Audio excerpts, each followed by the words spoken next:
وبركاته. أحمدك حمدا حامدين وأشكرك شكر الشاكرين والصلاة والسلام على رسوله وعلى آله وصحبه وسلم أجمعين. أما بعد، فأعوذ بالله من الشيطان الرجيم. بسم الله الرحمن الرحيم. من قتل نفسا بغير نفس أو فساد في الأرض فكأنما قتل الناس جميعا ومن أحياها فكأنما أحيا الناس جميعا. ನಾನು ಹೇಳುವ ವಿಷಯವೇನೆಂದರೆ ಮಾನವನ ಮಹತ್ವ ಇಸ್ಲಾಮಿನಲ್ಲಿ. ಮಾನವನ ಜೀವ ಪವಿತ್ರವಾದದ್ದು, ಆದರಣೀಯವಾದದ್ದು. ಅದನ್ನು ಅಗೌರವಿಸಬಾರದು, ಹಾನಿಗೊಳಿಸಬಾರದು. ಸ್ವಂತ ಜೀವನವನ್ನು ನಾಶ ಮಾಡಲು ಸಹ ಯಾರಿಗೂ ಹಕ್ಕಿಲ್ಲ. ಆತ್ಮಹತ್ಯೆ ಪಾಪವಾಗಿದೆ. ಪ್ರವಾದಿ ಮುಹಮ್ಮದ್ ಸಲ್ಲಲ್ಲಾಹು ಅಲೈಹಿ ವಸಲ್ಲಂ ಅವರು ಹೇಳುತ್ತಾರೆ, ಯಾರಾದರೂ ತನ್ನನ್ನು ತಾನೇ ಯಾವುದಾದರೂ ಒಂದು ವಸ್ತುವಿನಿಂದ ನಾಶಪಡಿಸಿಕೊಳ್ಳುತ್ತಾನೆಯೋ ಅವನಿಗೆ ಪರಲೋಕದ ದಿನ ಅದೇ ವಸ್ತುವಿನಿಂದ ಶಿಕ್ಷೆ ನೀಡಲಾಗುವುದು. ತಿರ್ಮಿಜಿ. ಮನುಷ್ಯರೇ, ಅಲ್ಲಾಹನು ಮನುಷ್ಯನಿಗೆ ತನ್ನ ಇಬಾದತ್ ಮಾಡಲು ಹುಟ್ಟಿಸಿದಾಗ ದೇವಚರರಲ್ಲಿ ಹೇಳಿದನು, ಓ ಮಲಾಯಿಕರೇ, ನಾನು ಭೂಮಿಯಲ್ಲಿ ಮನುಷ್ಯನಿಗೆ ಹುಟ್ಟಿಸುತ್ತಿದ್ದೇನೆ. ಆಗ ಮಲಾಯಿಕರು ಹೇಳಿದರು, ಓ ಅಲ್ಲಾಹ್, ನೀನು ಅವರಿಗೆ ಏಕೆ ಹುಟ್ಟಿಸುತ್ತಿದ್ದೀಯಾ?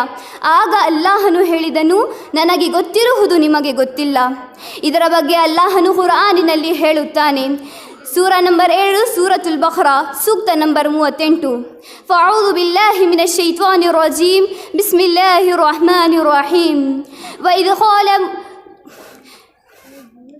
وإذ قال للملائكة اسجدوا لآدم فسجدوا إلا إبليس أبى واستكبر وكان من الكافرين.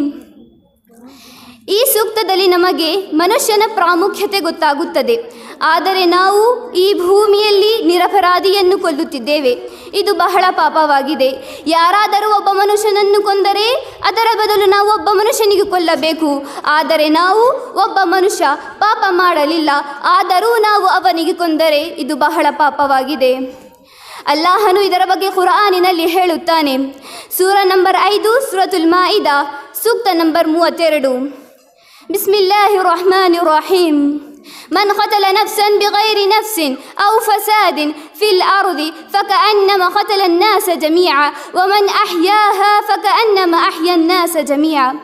ಯಾರಾದರೂ ಒಬ್ಬ ಮನುಷ್ಯನನ್ನು ವಧಿಸಿದರೆ ಅವನು ಸಕಲ ಮಾನವ ಕುಲವನ್ನೇ ವಧಿಸಿದಂತೆ.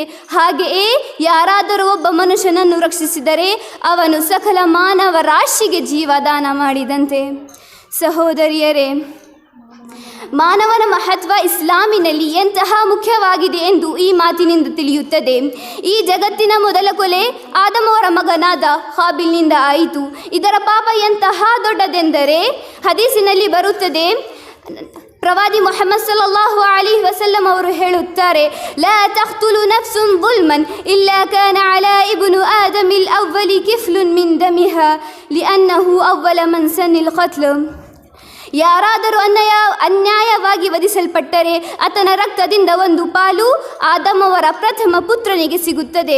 ಆತನಲ್ಲವೇ ಪ್ರಥಮವಾಗಿ ಕೊಲೆಯನ್ನು ಜಾರಿಗೆ ತಂದವನು. ಇದೇ ರೀತಿ ಒಬ್ಬ ಸತ್ಯವಿಶ್ವಾಸಿಯ ವಿಶುದ್ಧತೆ ಅಲ್ಲಾಹನ ಬಳಿ ಕಾಬಾದ ನಿಷಿದ್ಧಕ್ಕಿಂತ ಹೆಚ್ಚಾಗಿದೆ. ಹದೀಸಿನಲ್ಲಿ ಬರುತ್ತದೆ, ಇಬ್ನ್ ಅಬ್ಬಾಸ್ ಅವರಿಂದ ವರದಿ ಇದೆ. ಅವರು ಹೇಳುತ್ತಾರೆ, ಲಮ್ಮ ನದರ ರಸೂಲುಲ್ಲಾಹಿ ಸಲ್ಲಲ್ಲಾಹು ಅಲೈಹಿ ವಸಲ್ಲಂ ಇಲಲ್ ಕಅಬಾ قال مرحبا بك من بيت ما أعظمك أعظم حرمتك وللمؤمن أعظم عند الله حرمة منك.